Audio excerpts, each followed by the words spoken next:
Okay, so let's do a full test of the lead developer feasibility application from the scratch. So we've already covered the master data sheet, so which is this one right here. Let's just zoom out a little bit. We've covered the account heads. We've got our cost codes sorted. All our cost codes have been set up correctly. We now are happy with proceeding with what we already have. And this is our Google Drive, and under Google Drive we have our master data sitting there. And this was the test sheet that I was using earlier, which is this. But let's just close that because we're gonna do everything from scratch.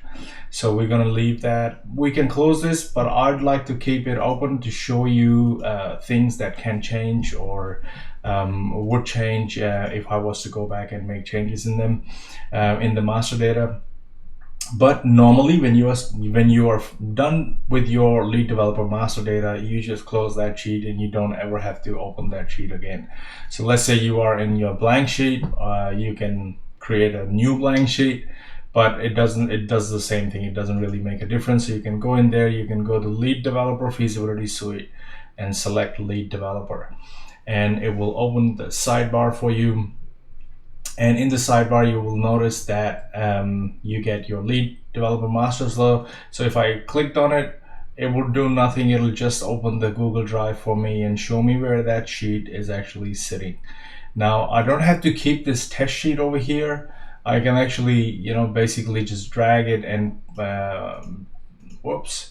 just drag this out and put it in my drive so that I know that under my lead developer, all I have is my master data. So these are just some test sheets that we are working off, and lead developer folder only has my master data. Now you may decide that to keep all your feasibilities under one folder.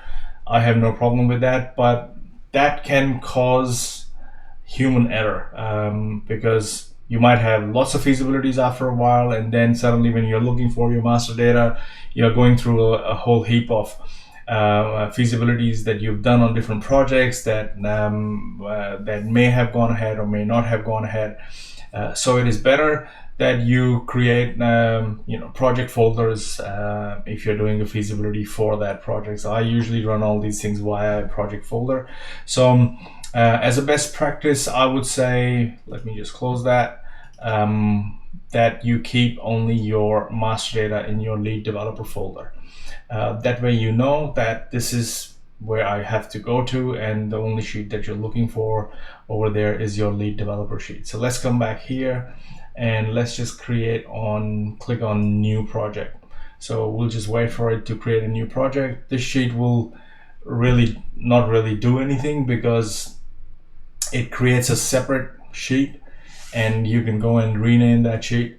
So this is the only time it actually takes a little longer to create the sheet because it has to hook up two different sheets. It has to connect them, has to make sure that it has found the the LD master data sheet and so on. So let's just zoom in and look at each one of these things. So zoom in a bit more. The first thing, so we are at project sheet, and under project sheet, the first thing that we need to do is look at our analysis start date. So this is the date when you are starting out. So this is like it doesn't have to be the date when you're actually settling on the land, because you get an option to allocate that in a different section. But this is the date you are starting the feasibility. And what I'm going to do is open this up on the side so we know what we are doing.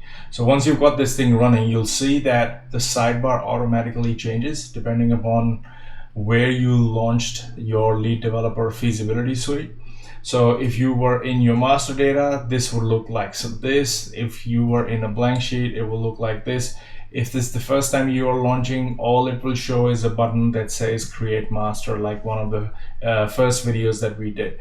So let's close out these extra Google Drives so that you are not confused with any of this. And let's look at this section over here. So this is the first thing that you will see. Now, everything is dependent upon the date you start this feasibility. So the first thing you need to do is you can come in here and you can update the name of the project over here. Now this should have been blue, but it's black, but we will change that.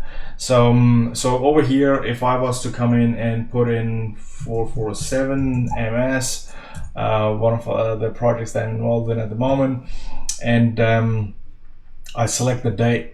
Let's say I want to do, let's say 3rd of February, and I'm gonna click save and refresh. Now this is important. As soon as I've changed this name and I have put in a new analysis start date. So this is analysis start date. This is not the start of the project. This is not the date you signed the contract. This is the date you're just doing this feasibility.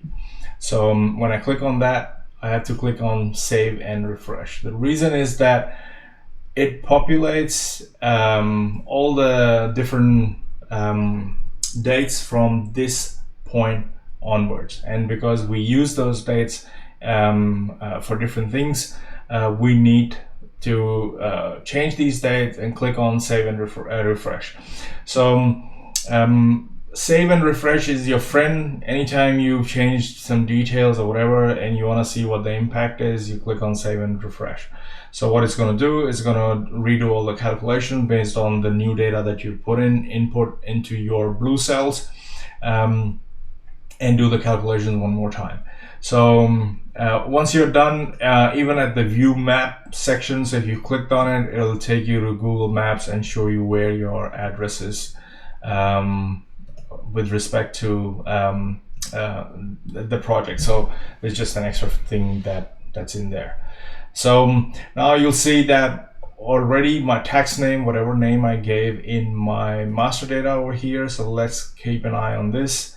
So I put in GST over there, and let me just close this out. We don't need it, and we'll call this test number 2 so that we know the file that we are referring to.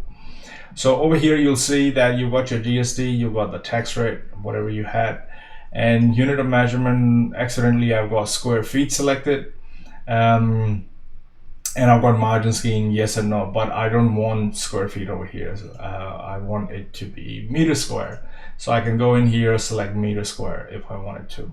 And when I come back here and I click on save and refresh, this will update it and show me meter square, because that's my unit of measurement that I'm used to working in. Now you can go back and change that to not applicable. As I said, everything that people from Australia and New Zealand do is exactly the same what people in US and Canada would do. The only difference is that they would select a different square meter. Instead of square meter, they would select square feet, which is a different unit of measurement. And instead of tax with that GST or VAT or whatever, they would just select NA, which means not applicable. And if you are from UK, you select a pound currency, and you have to do that over here, so that if you change this currency over here, it will go and change everything in that section over there. Now, in this project, for example, because there is GST, I have to tell the feasibility sheet whether or not there is margin scheme applicable here. So I can select yes or no. If I'm doing a commercial development, it will always be no. If I'm doing a residential development, more than likely it will be margin scheme. It will be under margin scheme, but check with your accountant what it needs to be. The only other thing that we have here is a drop down for your job code. So whatever job codes that we added in our master data are available here.